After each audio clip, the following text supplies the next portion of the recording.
Look at that. Isn't it beautiful?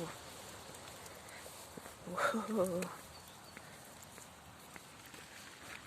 Nature is beautiful.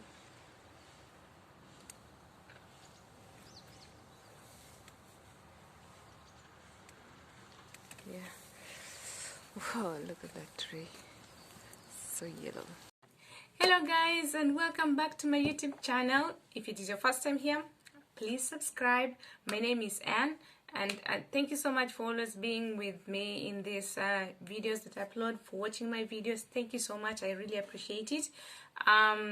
Well, here we are here to talk about anything and everything, and today I will be talking about something that is unusual.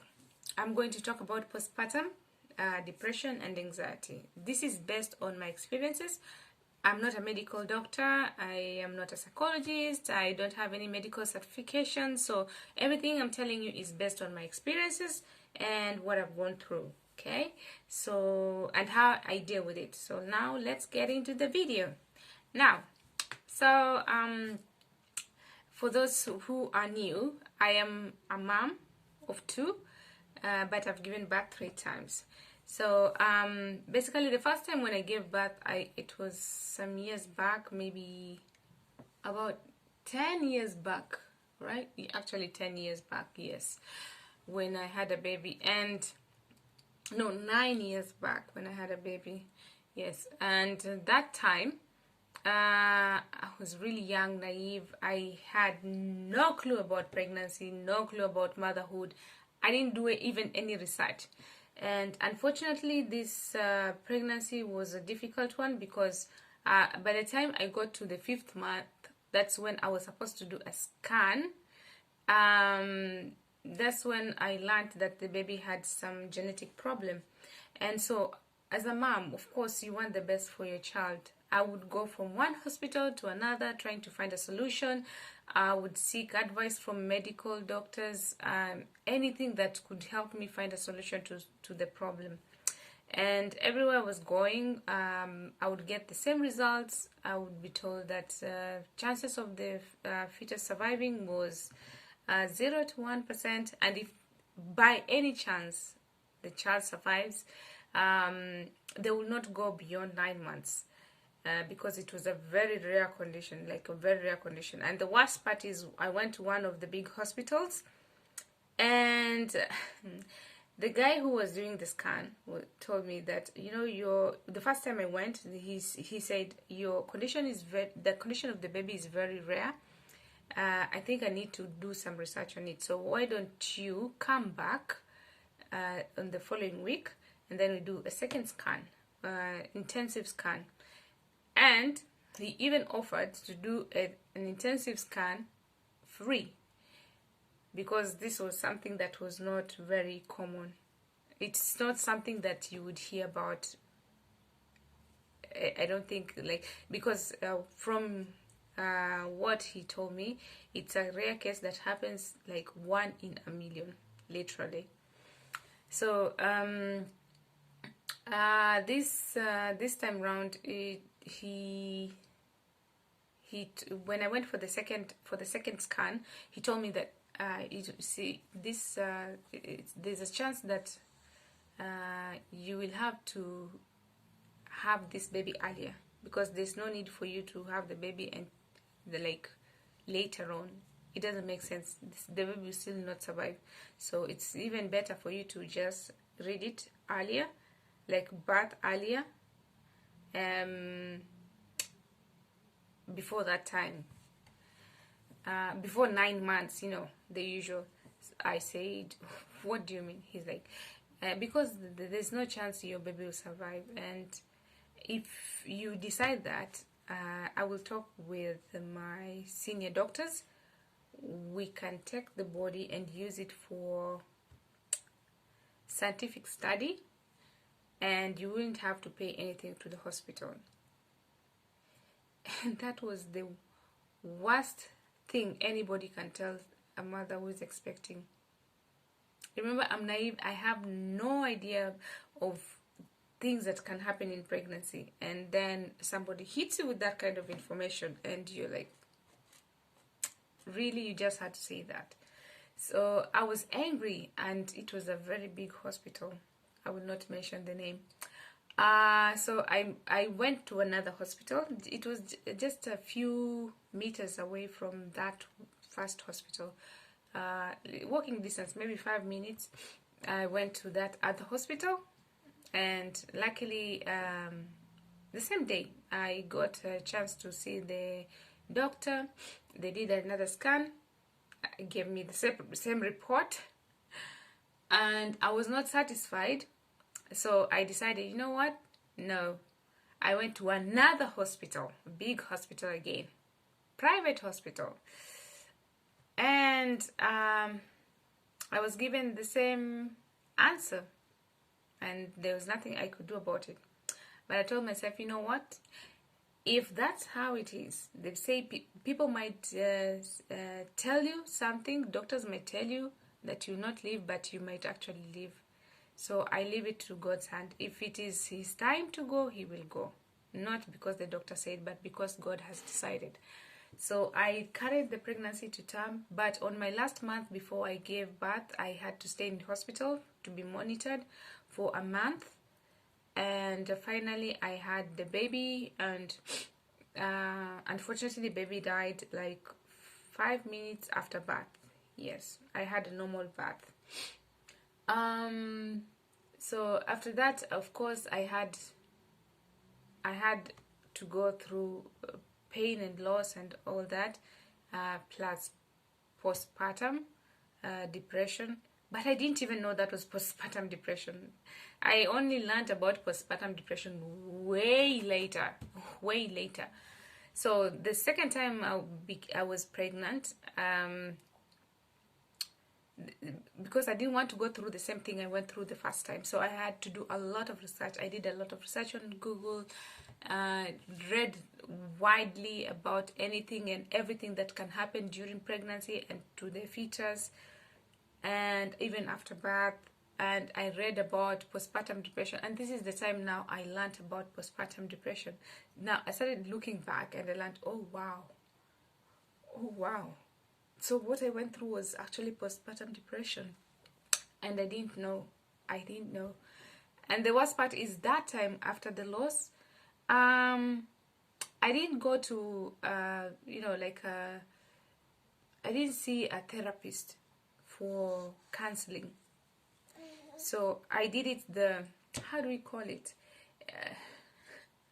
I did it the unusual way, like what most people would do in the village. You lose somebody, you just move on with life. That's life, it happens. So I didn't face what I had gone through that time at all. Now, so the second time I'm having a baby, of course I'm alert. I'm looking out for any signs of postpartum depressions and anxiety. And when I had the baby, unfortunately or fortunately, I had moved to a new country. I had moved to a country with a different culture, different climate, different everything. Like A to Z was different. And I was just adjusting. And it was the hardest thing ever to do, because even in the hospital, I couldn't communicate well with the doctors. The doctors couldn't communicate to me, and I couldn't understand them. They couldn't understand me. It was just a hassle. When I had the baby, it was also a hassle. They tried to explain some things. I had to use a translator. It was just not so easy, honestly. But they were good. God was so good to me. Like they understood that I didn't understand them, and so most of the time they were patient enough to allow me to like write down and translate through the Google Translator, and show them to read what I was trying to explain to them. And of course, sometimes the Google Translator does not work the perfect way, so it would say something totally different, and most of the time there was some miscommunication. And that is how I survived the second time. Now, the third time when I had the baby, I was kind of prepared. So I spoke the language better. I was a little bit used to the environment, yeah, because I just gave birth like 7 months ago. So this time I could communicate anything that I felt or I thought that needed to be communicated, and it was easier. Now, when it came to postpartum depression, as usual, it hit me again. So this time I had developed a mechanism of how to deal with it. So one of the ways I would deal with postpartum depression and anxiety, anytime it would hit me and I would feel like, oh wow, today it has really come strong, I would watch funny videos. I would always watch funny videos. So funny videos had a way of distracting me, whether it's short videos or long videos or stand-up comedy, anything that would make me laugh. It would relieve me, it would give me some calm, and it would make me feel that somehow I am not sad, like I'm happy, like there's no need for me to be sad. So because I have a baby, yes, so why should I be sad? And this really helped me. Another thing that I used to do is listen to music, whether it's inspirational or gospel music or just music that I could dance to so I could feel good about myself. I would do that. So dancing and listening to music is another way I have used to deal with postpartum depression and anxiety without using medication.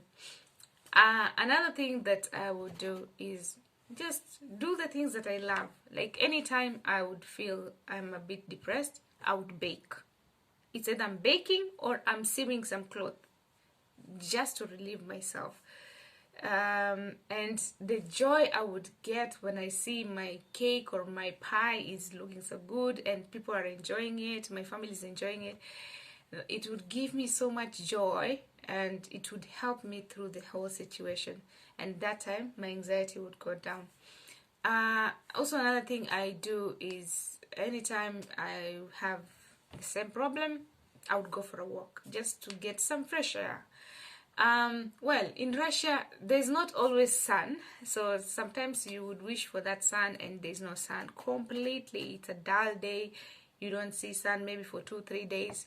So I would just go outside for a walk and I would tell myself I'm going to be nice to people. Like if I go to a shop, I would buy something, and when I'm going to the cashier, I would make sure I would tell the cashier, have a nice day. And when I see them smile, you know, that smile that comes from somebody because they didn't expect you to tell them something nice. It's not something they hear every day and from everybody.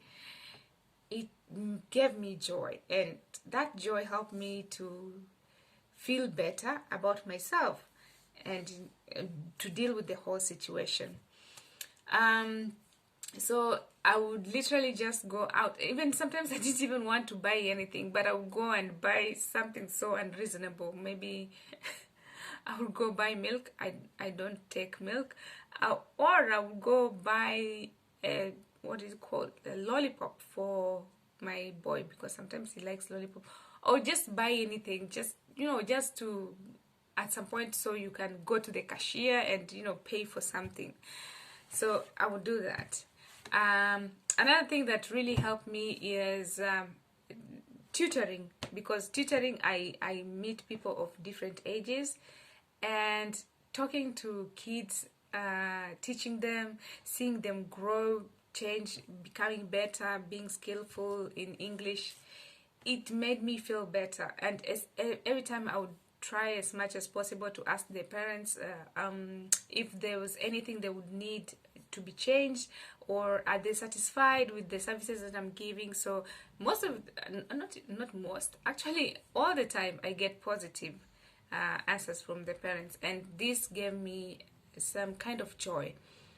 Another thing is that I took it personally that anytime I do something wrong, I would want to be corrected and not take it negatively, because taking it negatively would mean I would feel like I would have low self-esteem. So I didn't want to feel like that.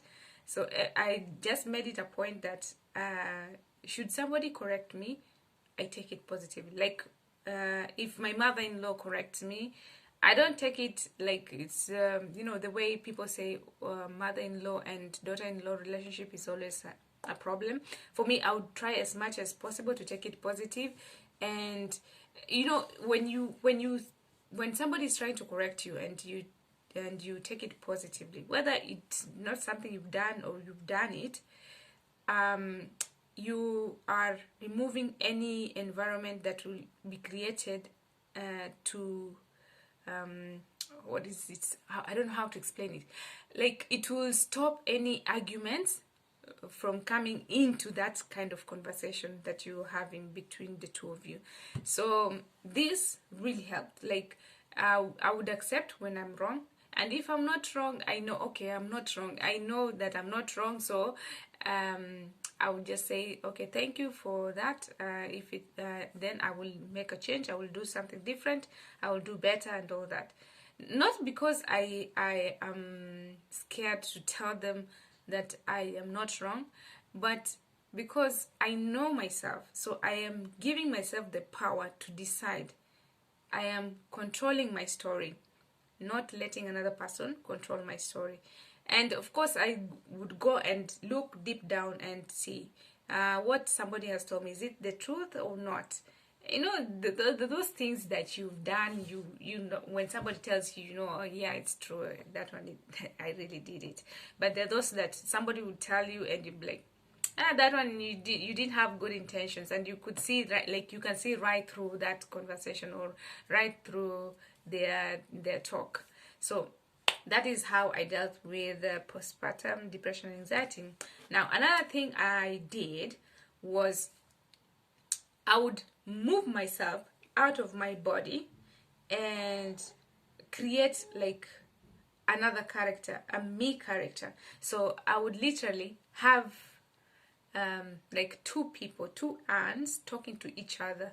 So there is the angel Anne and there is the devil Anne. So the devil Anne, of course, would give me this very, like, how do I say, like paranoia kind of feeling, like negative, very intrusive thoughts. And the angel Anne would now, the good Anne would now try to have a conversation with the dark side Anne.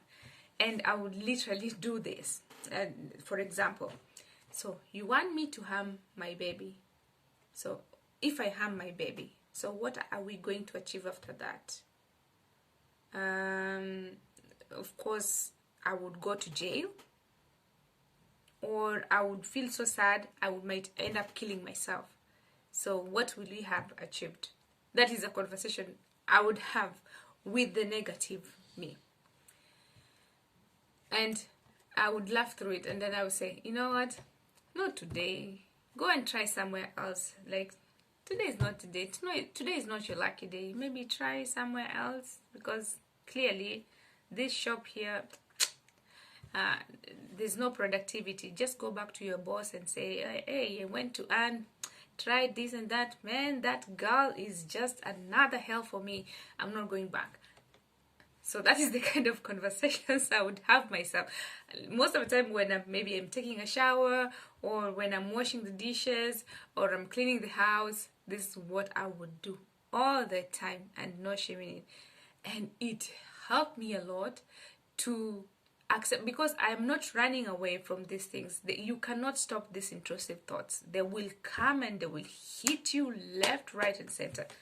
So I wasn't trying to run away from it. I accepted, and I tried to deal with it. Just going through it, not around it, but through it, facing it head on. It really helped me to deal with the situation. So this is basically how I have dealt with the postpartum depression and anxiety.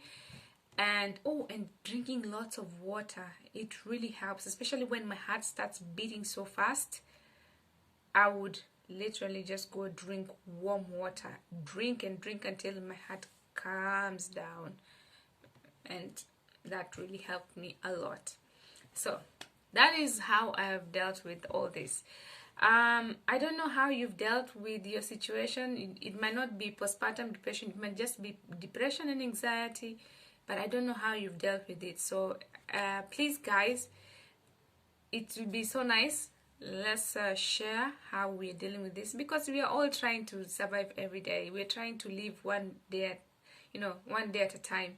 So whatever ideas you have on how people can deal with these situations, non-medical, especially those people who cannot go to a therapist, or they don't have that chance, or just a way they can cope. So if you have ways you have coped with these situations, it will be so nice for you to share with us on the comment section. I welcome questions too. I'll be glad if you share with me your experiences. And also, you can reach me on Instagram. On Instagram, I call myself as Kenyan Matryoshka. Of course, on YouTube, it's the same name. But on Facebook, I use, is it Ann Bella? But I rarely go to Facebook. So if you can reach me, if you want to reach me, you can always reach me on Instagram, or you can reach me on YouTube.